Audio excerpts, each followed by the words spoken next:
I had 12 seconds before the porcelain cup touched his lips and the paralysis took his breath. My fingers gripped the silver tray, the metal biting into my skin as I stepped into the room's suffocating silence. One sentence.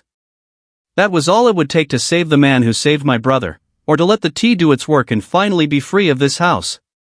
The boardroom of the CO estate smelled of old wood, expensive tobacco, and quiet terror. Sunlight slanted through the heavy drapes, illuminating the steam rising from the cups like ghosts. In this room, men decided the fate of the city with whispers, and servants like me were expected to be as invisible as the air they breathed. I was just a maid moving toward the head of the table, toward Co Jinquan, a man who sat like a mountain in a storm, and the 3 lieutenants who sat as still as stone around him. 10 minutes earlier, tucked behind the heavy velvet of the library, I'd found the empty vial hidden in the floral arrangement.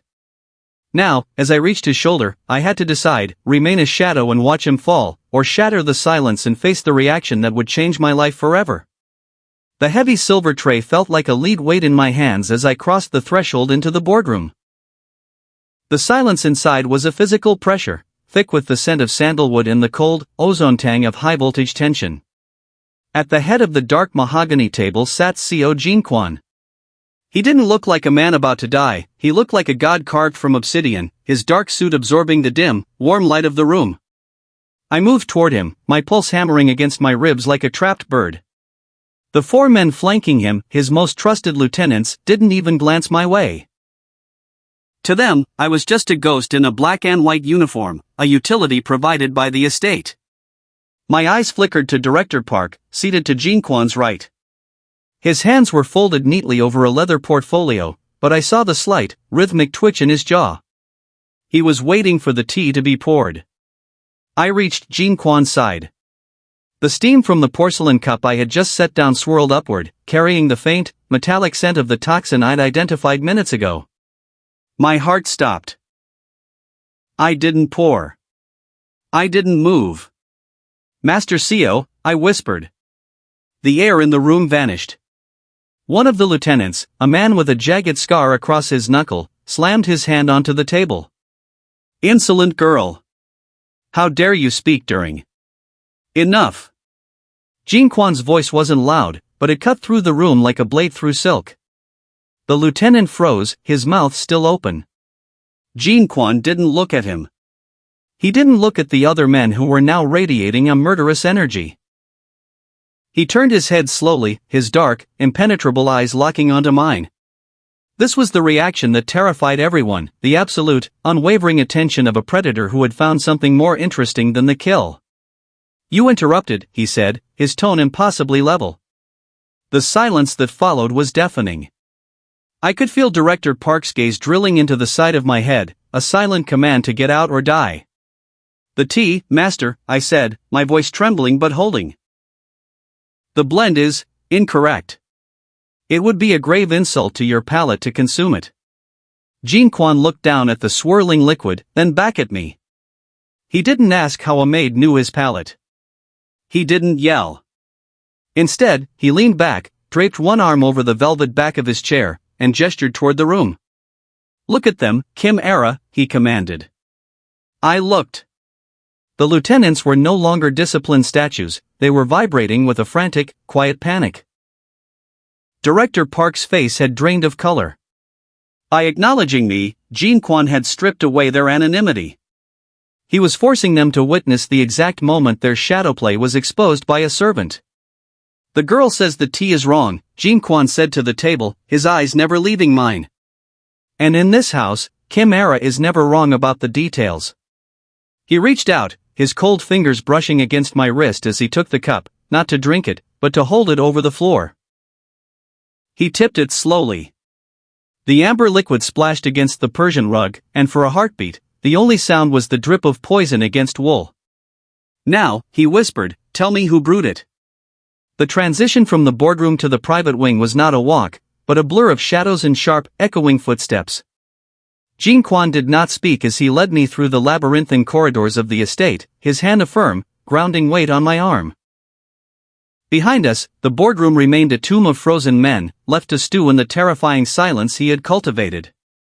We reached a set of reinforced obsidian doors at the end of the north gallery, the inner sanctum. This was the heart of the CO Empire, a place where no maid, no guard, and certainly no lieutenant was permitted. As the biometric lock hissed open, the air changed. It was cooler here, filtered and sterile, smelling of old parchment and expensive gun oil. Jean-Quan closed the doors, and the heavy thud of the deadbolt felt like a final curtain falling on my old life. He finally released my arm and turned, crossing the room to a minimalist bar. He poured 2 fingers of amber liquid, not tea, but a harsh, peaty scotch, and downed it in one motion. "Sit," he commanded, gesturing to a low leather chair that faced his desk. I remained standing, my hands still clasped habitually at my waist. "Master CO, I should return to the kitchen. If I am missed." "You are already missed," he cut me off, his voice dropping to a low, dangerous vibration. He walked toward me, stopping just inches away. The sheer scale of him was overwhelming. He radiated a cold, focused power that made the room feel small. "The moment you whispered in my ear, you ceased to be a maid. To them, you are now a witness. To Park, you are a target. You go back to that kitchen, and you won't survive the hour." He leaned down, his eyes searching mine with a terrifying intensity. It wasn't just suspicion, it was the look of a man who had spent his life surrounded by polished masks and had finally found a single crack of truth. "Why did you do it?" he asked softly. "You know the rules of this house. You know what happens to those who interrupt." "You saved my brother," I whispered, my voice caught between fear and a sudden, fierce resolve. "The debt was mine to pay." Jean-Quan studied me for a long moment, a ghost of a smile touching his lips. One that didn't reach his cold eyes. He walked to a wall of monitors displaying every corner of the estate. He began flicking through the feeds, his movements precise. "I have hundreds of soldiers," he said, his back to me. "I have lieutenants who have sworn blood oaths. And yet, in this entire fortress, the only person who isn't trying to bury a blade in my ribs is the girl who sweeps the floors." He turned back, his expression turning grim. He pushed a button on his desk, and a hidden compartment slid open, revealing a compact handgun and a stack of encrypted dossiers. "From this moment, you live here," he declared. "You will eat what I eat. You will sleep in the adjoining room. You are my eyes, Era. You see the things they think are beneath my notice. You will help me tear this house down so I can rebuild it." The transition was complete. I was no longer a shadow in the hallway. I was the secret weapon in the heart of the fortress. The dossier on the desk was thick, but it wasn't the financial ledgers or the territory maps that Jean-Quan wanted me to see. It was a digital gallery of the morning's arrangements. He stood behind me, his presence a wall of radiating heat in the chilled air of the sanctum, as I scrolled through high-resolution photos of the boardroom before the meeting had begun. "Look closer," he murmured. "The devil isn't in the poison, Era. It's in the hands that placed it." I leaned in, my eyes scanning the image of the centerpiece, the one I had seen in passing while I polished the sideboards. It was a lush, aggressive display of white lilies and dark, waxy greens. At a glance, it was beautiful.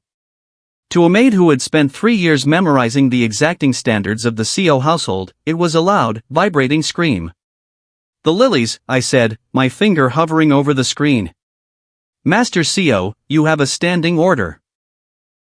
No lilies in the boardroom. Your late mother despised the scent, and the staff is fined if even a single petal enters this wing." This wasn't an oversight. It was a signal. Jean-Quan's jaw tightened. A signal for whom? "The scent of lilies is heavy, it masks the bitter, almond-like trail of the toxin I smelled in the tea. But there is more." I scrolled to a close-up of the tea service. "The blend you were served was a rare Dajak green tea. It's kept in a locked humidor in the pantry. Only 3 people have the code, the head butler, the estate manager, and the man who signs the requisitions for the luxury imports." I paused, the weight of the realization settling in my gut. Director Park handles the import accounts. He's the only one who could have swapped the canisters without triggering an inventory alert. And the flowers, he's the only one who wouldn't know about the ban on lilies. He only joined your inner circle 4 years ago, long after your mother passed. Jinquan took the tablet from my hand, his thumb tracing the line of my jaw as he looked at the screen. The coldness in his eyes had shifted into something sharper, a predatory clarity. He walked to a side table where a single, wilted lily sat in a glass of water. He must have had a guard retrieve it while we were moving. He was so certain of his own cleverness that he forgot the ghost of my mother still guards this house, Jinquan said, his voice a low, lethal rasp. He picked up the flower and crushed the white petals in his fist, the bruised scent filling the small space between us. Park didn't just try to kill me. He insulted the memory of the woman who built this foundation. He turned to me, and for the first time, I didn't see a master looking at a servant. I saw a general looking at his strategist. You've given me his signature, Era. Now, I'm going to make him sign his own death warrant. But first, we need to know how deep the rot goes. If he's bold enough to poison my tea, he's bold enough to have ears in these walls. He reached into the desk and pulled out a small, sleek device, an electronic sweeper. We start with this room. And then, we start the hunt. The transition back into the skin of a servant felt like stepping into a cold, discarded costume. The starched collar of my black and white uniform chafed against my neck, a sharp reminder that the invisible Era was a weapon Jinquan was now wielding with surgical intent. He stood by the obsidian doors of the sanctum, his shadow stretching long and jagged across the floor as he handed me a set of microfiber cloths. Tucked inside the folds were 4 devices no larger than a grain of rice, the ears of the king. They expect you to be dead or in a cell, Jinquan whispered, his voice grazing my ear. When you walk those halls, you are a ghost. They will talk over you because they believe you no longer have a voice. Use that. I stepped out into the gallery, the transition immediate and jarring. My back straightened into the practiced rigidity of service, my eyes dropped to the floor, adopting the vacant, dutiful expression that had protected me for years. The estate felt different now. No longer a workplace, but a battlefield mapped out in floorboards and blind spots. I moved toward the south wing, where the high-ranking lieutenants kept their residential suites. The air here was heavy with the scent of expensive cologne and the underlying musk of men who lived by the gun. My heart hammered against my ribs, but my hands remained steady. I was a maid with a cleaning bucket, I belonged here. I entered Director Park's suite first. It was a sterile, overly curated space that spoke of a man desperate to project a status he hadn't earned. I moved with practiced efficiency, dusting the heavy mahogany desk while my thumb pressed the first bug into the underside of the ornate landline phone. I polished the marble vanity in his bathroom, slipping the second device into the recessed lighting fixture. The sound of heavy footsteps in the hallway froze the air in my lungs. I didn't panic. I dropped to my knees and began scrubbing a perfectly clean patch of floor. The door swung open, and the lieutenant with the scarred knuckles, Minho, walked in, followed by another man. They didn't even look at me. To them, I was just a piece of furniture that breathed. Park is losing his nerve, Minho growled, pacing the room. The boss didn't kill the girl. He kept her. That means he knows the tea was just the beginning. It doesn't matter, the other replied, his voice tight. The shipment arrives at the docks tomorrow. Once the Russians are paid, Jinquan becomes a relic. We just need to keep him distracted in that sanctum for 24 more hours. I kept my head down, the rhythmic sound of my brush against the stone masking the frantic recording of their words in my mind. They continued to plot, discussing coordinates and names, completely oblivious to the invisible witness 3 feet away. When they finally left, I finished the room with trembling hands. I had what Jinquan needed. I wasn't just a maid anymore, I was the spider at the center of the web, and the traders were finally starting to vibrate the silk. I gathered my supplies and slipped back into the shadows, the weight of the secrets I carried far heavier than the silver tray I had held that morning. The inner sanctum felt different that night. The aggressive hum of the monitors had been dimmed to a soft glow, and the sharp, clinical smell of the room was tempered by the scent of cedar wood burning in the small hearth. Jinquan sat by the fire, his jacket discarded, the sleeves of his white shirt rolled up to reveal forearms corded with muscle and faint, jagged scars, the map of a life spent in the trenches of power. He poured a second glass of scotch and gestured to the chair beside him. I sat, the silence between us no longer the heavy, suffocating pressure of the boardroom, but something fragile and reflective. "I never asked you," he began, his voice a low rasp that seemed to vibrate in the quiet room. "Why the debt? Your brother was a low-level runner for a shell company I didn't even know I owned at the time. To me, sparing him was a signature on a piece of paper. To you, it seems to have been everything." I looked into the flames, seeing the flickering ghosts of that winter 3 years ago. "He was 19, I whispered. "He made a mistake, he lost his shipment because he stopped to help a hit-and-run victim. Your lieutenants called it weakness. They called it a theft. They were going to make an example of him in the most brutal way possible." I turned to look at him, the man the world saw as a monster. "I came to the estate gates every day for a week. I didn't have money or status. I just had a letter. When you finally drove past and saw me, you didn't have me removed. You read it. And that evening, my brother came home with his life and a job that took him far away from the docks." Jean-Quan swirled the amber liquid in his glass, his expression unreadable. "I didn't save him out of mercy, Era. I saved him because his weakness was actually a sense of duty. In my world, duty is rarer than gold. I wanted to see if the sister who stood in the snow for a week had that same fire." He leaned closer, the firelight catching the gold of his signet ring. "But that was years ago. The debt is paid. You warned me of the tea, you risked your life in the South Wing today. You could take the money I've put in your account and disappear. Why are you still standing in this room?" The question hung in the air, sharp and demanding. I thought of the way my heart had hammered when I planted those bugs, the rush of being something other than a shadow, and the way Jean-Quan looked at me as if I were the only real thing in a house built of glass and lies. "Because for the first time in my life, I'm not just cleaning up after people who don't know I exist," I said, my voice gaining a sudden, quiet strength. "In this room, with you, I am visible. I stayed because you saw me before I ever said a word." Jean-Quan didn't move for a long moment. Then, he reached out, his hand hovering near mine before finally resting on the arm of my chair. "Being visible in my world is a dangerous thing, Era. It means you become a target for everyone who can't reach me." "I've spent my life being a target for people who didn't even see me," I replied. "I'd rather face the ones who do." He nodded slowly, a dark, profound understanding passing between us. The maid and the master were gone. There were only 2 survivors, preparing for the storm that was coming at dawn. The peace of the inner sanctum didn't break with a bang, but with the hollow, artificial silence of a severed connection. One moment, the wall of monitors hummed with the rhythmic life of the estate, the next, the screens flickered into a synchronized static gray. The power didn't just fail, it was murdered. Jean-Quan was on his feet before the first shadow crossed the threshold of the outer gallery. In the sudden, oppressive dark, the only light came from the dying embers in the hearth, casting long, skeletal shadows across his face. He didn't reach for a light, he reached for the Glock tucked into the small of his back. "The breach is internal," he whispered, his voice as cold as the winter air now bleeding into the room through the ventilation. "They've bypassed the primary gates. They aren't coming to talk, Era." A muffled thud echoed from the hallway. The sound of a suppressed round finding its mark.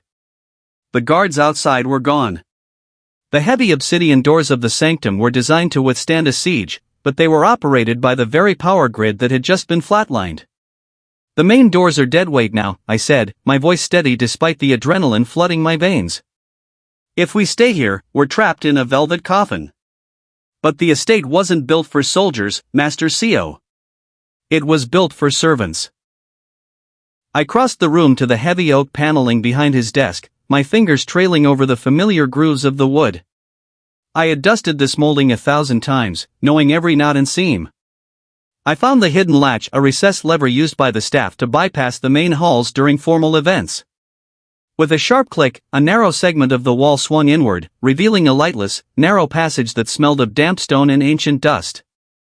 "The servant tunnels," I murmured. "They aren't on any blueprints."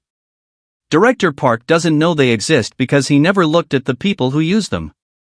I took his hand, his skin rough and hot against mine, and led him into the throat of the house.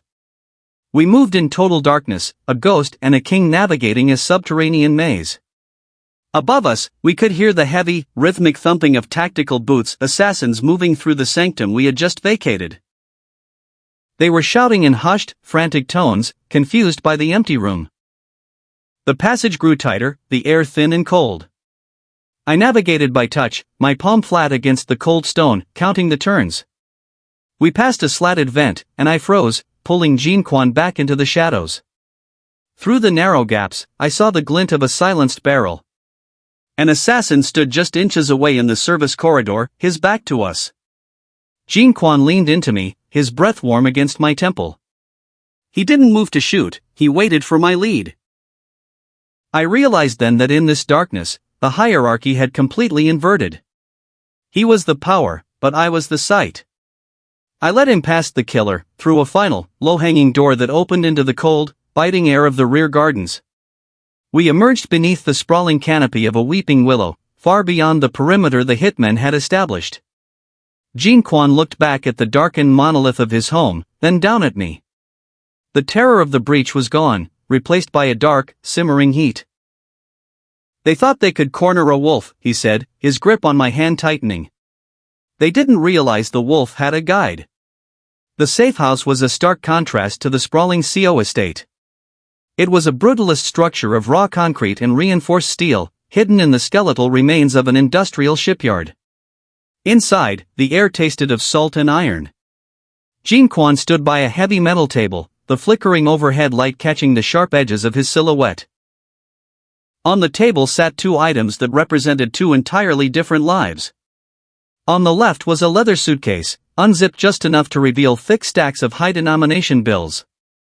It was more money than I could have earned in 3 lifetimes of service, a ticket to a world where my father would have the best doctors, and I would never have to look over my shoulder again. On the right lay a sleek, carbon fiber tactical vest and a customized handgun, its matte finish absorbing the light. Jean-Quan didn't look at the table. He looked at me, his eyes two dark voids of calculation and something that felt uncomfortably like grief. The breach at the estate proved one thing, Era, he said, his voice a low, gravelly vibration. The old world is dead. By tomorrow, I will either be the undisputed head of the CO empire, or I will be a memory. You have paid your debt 10 times over. You saved my life tonight. You don't owe me your death. He stepped closer, the heat of his presence cutting through the damp chill of the safe house. Take the case. There's a car waiting at the back. It will take you and your brother across the border before the sun rises. You can be a ghost again, Era. A happy one. I looked at the money. It was safety. It was the normal life I had been desperately trying to maintain while scrubbing floors and counting pennies. Then I looked at the vest. I thought about the way Director Park had looked through me in the boardroom, as if I were a shadow that had dared to take up space. I thought about the adrenaline that had turned my blood to liquid fire in the tunnels. If I take the money, I whispered, meeting his gaze, I'll spend the rest of my life wondering when the shadow of your world will finally catch up to me. I'll be waiting for the tea to taste like almonds every time I take a sip. I stepped toward the table, my hand bypassing the suitcase. My fingers brushed the cold, textured grip of the handgun. It felt heavy, honest, and terrifyingly right. I spent years being invisible so I wouldn't get hurt, I said, my voice hardening into a blade. But you're the only one who ever really saw me. I'm not going back to the shadows, Jean-Quan. If this house is going to burn, I want to be the one who holds the match. A slow, predatory satisfaction spread across Jean-Quan's face. The look of a man who had finally found his equal in the dark. He didn't offer a celebratory word. Instead, he picked up the tactical vest and stepped behind me. I felt the weight of the armor settle over my shoulders, his hands tightening the straps with a brusque, intimate efficiency. Then we stop hiding, he said, his breath ghosting against the back of my neck. Tomorrow is the Legacy Gala. Park and the others will be there to celebrate their new kingdom. We're going to give them a funeral instead. I reached back, my hand finding his for a fleeting, bruising second. The maid was gone. The war had begun. The grand ballroom of the Peninsula Hotel was a sea of shimmering silk and sharpened knives. Crystal chandeliers hung like frozen explosions overhead, casting a fractured light over the elite of the Korean underworld. At the center of it all, Director Park stood raised on a small dais, a glass of vintage champagne in his hand, radiating the smug confidence of a man who believed he had already inherited the crown. I watched him from the shadows of the mezzanine, the tactical vest hidden beneath a floor-length gown of midnight velvet. The weight of the handgun strapped to my thigh was a grounding presence, a stark contrast to the light, airy music of the string quartet. Beside me, Jean Kwan stood in a tuxedo that fit him like armor, his expression a mask of terrifying, icy calm. He wasn't hiding anymore, he was waiting for the perfect moment to haunt them. "Look at him," Jean Kwan whispered, his voice a low vibration against the music. "He's already giving his victory speech in his head. He thinks the silence from the estate means we're buried in the rubble." "Let him finish his toast," I replied, my eyes locked on Director Park. "It's the last thing he'll ever drink." Down on the floor, the tension was a physical heat. The other lieutenants shifted restlessly, their eyes darting to the exits. Park raised his glass, the light catching the bubbles. "To the future of the CO legacy," he announced, his voice booming through the hall. "To a leadership that knows when to adapt, and when to cut away the rot of the past." The lieutenants began to raise their glasses, the signal for the final coup. That was when the heavy double doors at the back of the hall didn't just open, they were thrown wide by Jean Kwan's remaining loyalists. The music died in a discordant screech of bows. I stepped out from the shadows of the mezzanine into the light, walking down the grand staircase with a slow, deliberate grace. The silence that hit the room was absolute. It wasn't just the sight of Jean Kwan appearing like a ghost behind me, it was me. The invisible maid, the girl who had served their drinks and cleaned their messes, was now walking toward them with the posture of a predator. "The rot isn't in the past, Director," I said, my voice carrying through the silent hall with a clarity that made Park's hand tremble. The champagne in his glass shivered. "It's standing on that dais." Park's face went from pale to a sickly, translucent gray. You're supposed to be dead. The girl, she's just a servant." "She was a servant," Jean Kwan's voice thundered as he reached the bottom of the stairs, stepping up beside me. He didn't reach for a weapon yet, he didn't have to. The sheer gravity of his presence forced the men in the front row to take a step back. "Tonight, she is the witness to your treason. And the executioner of your ambitions." Park lunged for the pistol hidden beneath the tablecloth of the podium, but I was faster. The months of invisible observation had taught me exactly how he moved when he was panicked. I drew the handgun from my thigh in one fluid motion. The crack of the shot eclipsed the gasps of the crowd. The glass in Park's hand shattered, spraying shards and champagne across his face as he fell back, screaming. The room erupted into a symphony of violence, but as the first bullets flew, I didn't hide. I stood my ground beside Jean Kwan, the girl who once feared the dark now becoming the flame that consumed it. The silence that returned to the CO estate a week after the gala was different from the one I had first encountered. It wasn't the silence of suppressed fear or held breath, it was the heavy, absolute stillness of a world that had been broken and remade. The scent of gunpowder and copper had been scrubbed from the mahogany, replaced by the sharp, clean aroma of fresh cedar and white tea. I walked toward the boardroom, my footsteps steady on the polished stone. I no longer wore the black and white uniform that made me a ghost. Instead, the silk of my charcoal gray suit whispered against my skin, tailored with the same razor-sharp precision as the man waiting for me inside. The obsidian doors swung open. The room was full, yet perfectly quiet. The empty seats of the fallen lieutenants had been filled with new faces, men and women who had seen what happened to those who mistook Jean Kwan's silence for weakness. At the head of the table sat CO Jean Kwan. He looked up as I entered, and for the first time in front of his subjects, the corner of his mouth tilted in a ghost of a smile. He didn't stand. He didn't have to. He simply gestured to the chair that had been placed at the opposite end of the table. The seat traditionally reserved for the second in command, the shadow of the throne. I took my seat, the weight of the moment settling over me like a royal mantle. A young maid, her eyes wide and hands trembling, moved toward me with a silver tray. She looked exactly as I had a lifetime ago, terrified, invisible, hoping only to survive the hour. She reached for the teapot, her fingers fumbling with the lid. "Wait," I said. The girl froze, the color draining from her face. The entire room seemed to lean in, the new lieutenants watching with bated breath to see how the new power would strike.